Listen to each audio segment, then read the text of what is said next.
সকাল 10:30টায় আজকেও ভূমিকম্প হয়েছে। আজকে শনিবার 10টা 30 মিনিট থেকে 10টা 40 মিনিটের মধ্যে হয়েছে। আজকে ভূমিকম্প তাপমাত্রা 3 দশমিক। সবাই ভূমিকম্পে সবাই আতঙ্ক ভাই।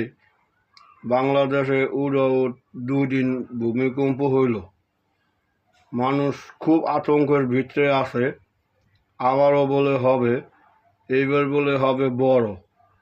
তা যারা আছে গার্মেন্টস শ্রমিক, যারা পরিশ্রম করে, যারা 7তলায় 8তলায় চাকরি করে, তারা তো ভাই নামতে পারবো না ভূমিকম্প হইলে। আমরা আল্লাহরে ভুলে গেছি, আল্লাহর নাম তো লই না। পশ্চিম কোন দিকে তাও চিনি না। আয়োজন দিলে টিভি সাউন্ড দেই আমরা বাড়াইয়া। নামাজ পড়তে কেউ যায় না, নামাজের কথা মনে থাকে না। আমরা দেখি ইন্ডিয়ান মুভি, আয়রে গেল রে, এইটা গেল, আর তো ঠোঁটা নামাজ পড়ে। এই হইলে আমাকে বাঙালির স্বভাব। এই স্বভাবের কারণে আমাদের বাঙালির দেহান কত কষ্টে আছে, অবহেলার ভিতরে আছে। এই যে ভূমিকম্প হয়েছে, তাও আল্লাহরে ডরায় না, কেউ আল্লাহর নাম লয় না। এই গতকাল শুক্রবার যে বড় ধরনের যে ভূমিকম্পটা হইল, সারা বাংলাদেশের মসজিদে নামাজ পড়ে আল্লাহর কাছে কান্দাকাটি করে দোয়া করছে, কান্দাকাটি করছে। আর ঘরের মধ্যে হারা টিভি সাইডে টিভি দেখতে আছে। হারা ভূমিকম্প গেছে, ওরা গেছে গিয়ে ওরা আর কি হইব। এই হইল আমাকে বাঙালি মুসলমানের কথা। মুসলমানে এই আল্লাহরও চেনে না, আল্লাহ কথা মানেও না, এবং আমার রাসূলের নামও লয় না, রাসূলকেও চেনে না। এরা তো এই দুর্ভোগের মধ্যে পড়বি, আল্লাহ গজব তো দিবই। আল্লাহর গজবে গুণে মাপ পাইতে হইলে 5 ওয়াক্ত নামাজ পড়তে হবে এবং আল্লাহ রসুলের নাম লইতে হইব।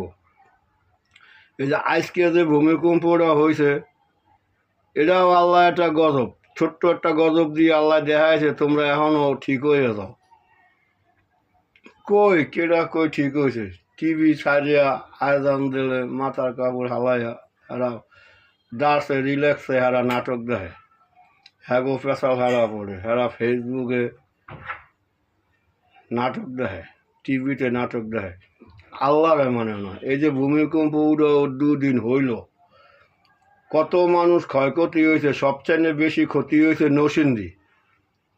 নরসিংদী একজন স্কুল ছাত্র, তার মা স্কুলে নিয়ে আসতে আছে, ওয়াল ধস্য পড়িয়া মা মেডিকেলে, ছেলের সাথে সাথে মারা গেছে।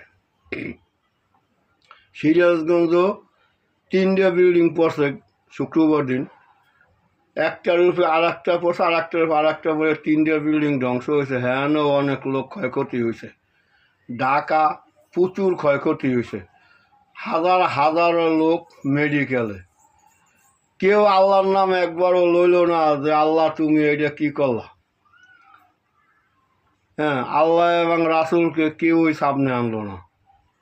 এরা ভূমিকম্প হয়েছে, এরা টান রেখেছে, মেডিকেল নিতে আছে, মেডিকেল নিলে ভালো হয়ে যাইব, সব কিছু করবো ভাই।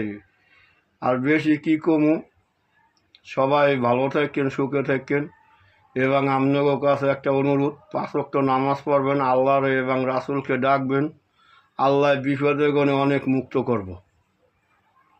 ঠিক আছে ভাই, ধন্যবাদ আপনাকে সবাইকে।